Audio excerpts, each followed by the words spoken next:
গত বছর ঠিক বলা যাবে না, 2025-এ মার্চ এপ্রিল নাগাদ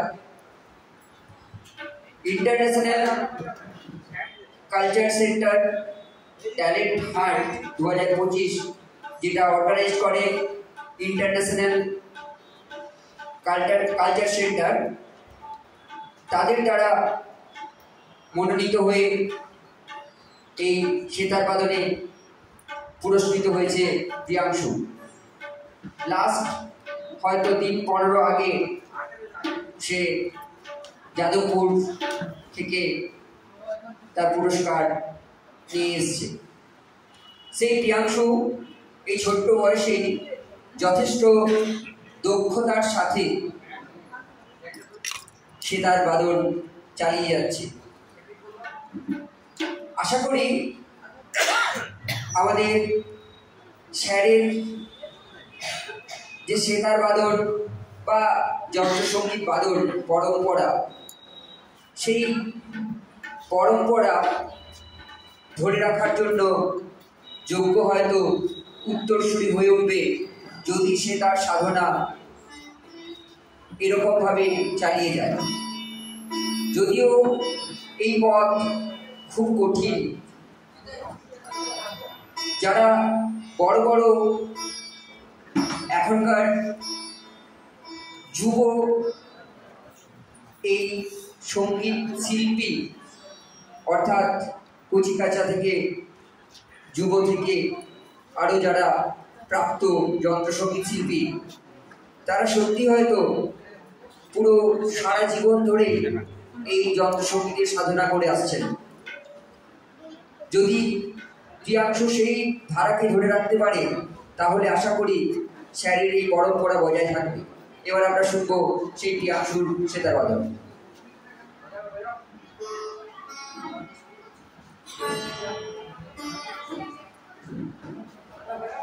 এরপর রেডি থাকবে সৌরিনী পাল, তারপর সমবেত বাদন হবে মমচিত্তে নীতি নৃত্যে।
Thank you.